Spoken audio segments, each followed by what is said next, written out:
সম্মানিত ভিউয়ার্স, আজকে আমাদের পঞ্চম ক্লাসে আমি আপনাদেরকে যে বিষয়টা নিয়ে আলোচনা করবো সেটা হচ্ছে সিলেক্ট। এই যে সিলেক্ট বাটনে ক্লিক করার পরে যে অপশনগুলো আছে যেখানে এখানে অল, এই যে ফুল আপনারা দেখছেন, আপনার ফুল আউটসাইডটা কী হয়ে গেছে, সিলেক্ট হয়ে গেছে।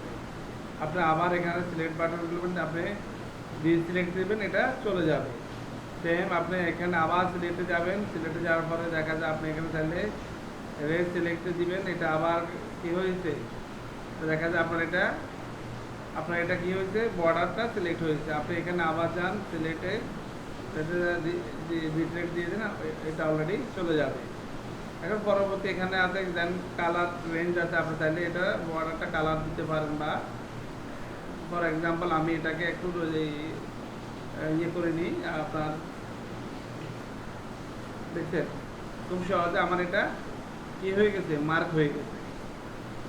আপনি এটাকে মার্ক হয়ে গেছে, আপনি চাইলে এটা কন্ট্রোল ডি দিয়ে আপনি আবার এটাকে উঠিয়ে নিতে পারবেন। এই যে আজকে সিলেক্টেড যে অপশনগুলো জাস্ট স্যাম্পল থিং, আপনাকে এই জাস্ট সিলেক্টেড তেমন কাজ হয় না। বেশিরভাগই আপনার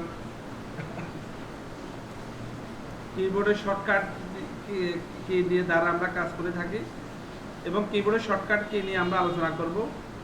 সেম আমি আজকে আপনাদেরকে দেখাচ্ছি। দেখেন, আপনি এই সিলেক্ট অপশনে আসবেন, কন্ট্রোল এ দিলে ফুল সিলেক্ট হয়ে যাবে, কন্ট্রোল ডি দিলে চলে যাবে, কন্ট্রোল এ দিলে সিলেক্ট হবে, কন্ট্রোল ডি দিলে চলে যাবে।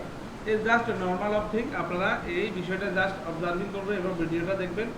পরবর্তী ভিডিওটি আপনারা দেখার অনুরোধ রইল এবং আপনার বন্ধুদের সাথে শেয়ার করবেন। ভালো থাকুন, সুস্থ থাকুন, আল্লাহ হাফেজ।